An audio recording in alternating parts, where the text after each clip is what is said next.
16 січня, морозюка в Києві. Сьогодні вранці було мінус 16. Бачите? Сонце і мороз.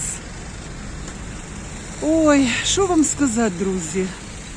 Генератори ревуть з усіх усюд, тому що світла нема. Його в нашому районі подають дуже мало. Персонально у нас, вночі. Ситуація по всьому Києву різна. На правому березі краща ситуація, ніж на лівому березі. Ну, така ситуація, бачите? Сонечко, але дуже-дуже холодно. Значить, сьогодні про що ми будемо говорити у нашому влозі? Сьогодні влог у нас такий, знаєте, домашній київський.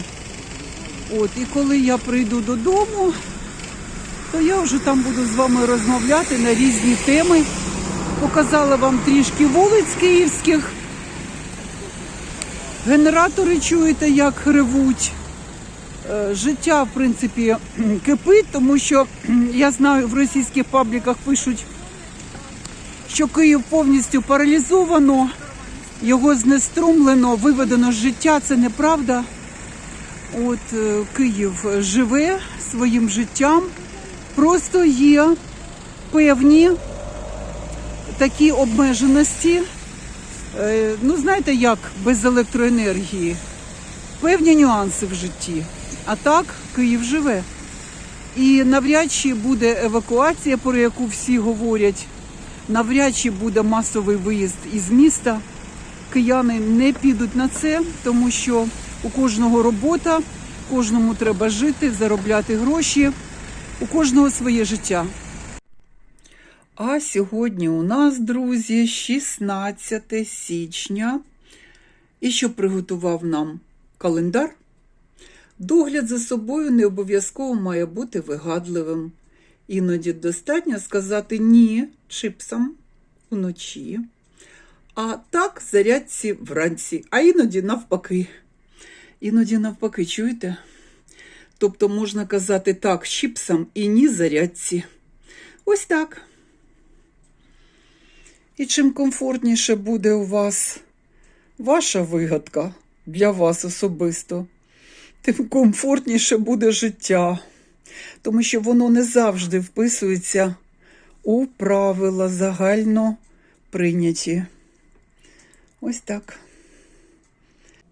Отже, друзі, як я і сказала, ніхто не збирається виїздити з Києва. Так, життя складне, воно наповнене різними викликами, але ми стоїмо. Ви ж розумієте, зірватися з місця і поїхати. Ви ж пам'ятаєте, як Соловйов виступав, оце ж в одній із своїх програм дебільних, і говорив, що, значить, ми зробимо так, що ряд українських міст, і назвав в Київ в тому числі, там Одеса, Миколаїв, ще він називав міста, що ці міста не зможуть бути придатними для життя, і що ми заставимо виїхати населення, якщо вони не підуть проти президента.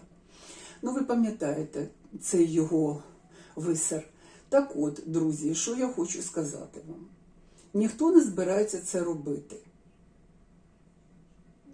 Я спостерігаю навколишнє життя. От ми приїхали з Яремчі. Так, в Києві складна, дуже складна обстановка. У нас світла не буває майже 22 години на добу. 22 години немає світла. Комусь сказати, дивіться мене, мої глядачі з Європи, будь ласка. І пишіть свої коментарі, що ви про це думаєте. Змогли б ви так жити? А ми навчилися жити в умовах війни. Я вам говорю за свою сім'ю. Ми дійсно навчилися жити в умовах війни. І це величезний плюс людині. Це говорить про її міць і сталевий характер. Значить, батареї не дуже гарячі, вони теплі, але в квартирі тепло. Слава Богу, опалення є. Коля ходить в футболці вдома, я ходжу в своїх ведмедиках, ну тому що я взагалі така мерзлячка трішечки, але мені комфортно. От я купила своїх ведмедиків, пам'ятаєте, як я в проспекті їх купувала, ви мені написали тоді в коментах, що ой, 1000 гривень, дуже така ціна косюча. Друзі, може воно і косюче, ну це натуральний велюр, не синтетичний. Він дуже добре гріє, має красивий вигляд, і ця піжама вау. Я її, знаєте, чому не брала в Яремче? Тому що я знала, що там помешканні буде дуже жарко, дуже жарко. І ще друга причина, що вона займає пів чемодана. Ця моя піжамка. От, ну ладно. Вона така об'ємна, ви бачили, вона розклішона, на 2 розміри більше, ніж я, капюшон тут великий. Ну така, знаєте, солідна піжама домашня. Так от, опалення є у нас, гаряча вода є. Світла нема, але в квартирах у більшості киян є безперебійний Wi-Fi. От у нас, наприклад, він є в квартирі. От тому я вам роблю відео. Якщо б не це, не мій Wi-Fi, я б нічого не могла зробити. Розумієте? Ще хочу сказати вам, друзі, що в Києві, мабуть, в усій Україні постало питання з учнівськими канікулами, тому що тиждень ми провчилися. Ну, друзі, дуже сильні морози. Не всі діти можуть дійти до школи, ну це ж діти, знаєте як. Сьогодні зрання було мінус 16. Обіцяють взагалі морози до мінус 25. Тому, друзі, можливо, будуть канікули. Подовжені канікули для діток. Що саме цікаве, що сьогодні в Верховній Раді виступив Шмигаль. Я поцікавилася, які у нього були регалії раніше. Значить, зараз, дивіться, він 2 дні як перший віце-прем'єр-міністр та міністр енергетики. 2 дні, як він на цій посаді. От, а до того він був міністром оборони України, він був прем'єр-міністром України в 2020 році. І виявляється, що він навіть був головою Івано-Франківської ОДА з 19 по 20 рік. Ну, от таке. Так от, він виступив з ініціативою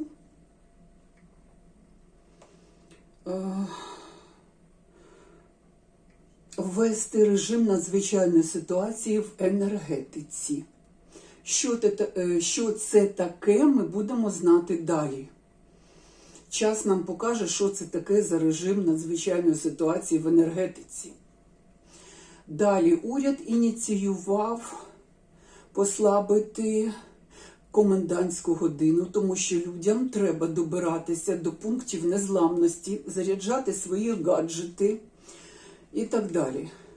Пам'ятаєте моє відео в 23-му році «Юрта в парку Шевченка»? Це відео набрало 95 тисяч переглядів. І це тоді був перший досвід отаких пунктів незламності в Україні. Казахи поставили свою юрту і зробили з неї пункт незламності в центрі Києва. За що ми їм дуже вдячні. Наскільки я знаю, юрта ця стоїть до сих пір. Давненько я не була в парку Шевченка. Друзі, треба вам показати парк. Обов'язково туди прийду, познімаю, покажу. Юрта на місці чи ні? Думаю, вона на місці. От. Ну і, звичайно, друзі, що Кабмін терміново шукає рішення проблеми. От, і проблема ця насамперед через масовані російські оці атаки і через кліматичні погодні умови. Така зима у нас перший раз за 20 років. Дійсно, я вам хочу сказати, що я не пам'ятаю, друзі, такої зими. уже багато-багато років. Не пам'ятаю. Тобто, щоб такі морози були. Тобто, дійсно, така зима, і все це склалося докупи, оці атаки, оце все. Ну, а ті хочуть нас вигнати з наших міст, розумієте? Не вдасться. Я думаю, що кожен уже вміє жити в умовах війни і навчився жити в умовах війни. І пристосуватися до цього ми змогли, українці.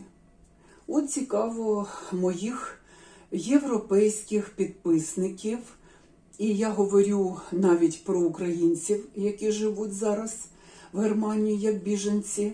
От вас би сюди.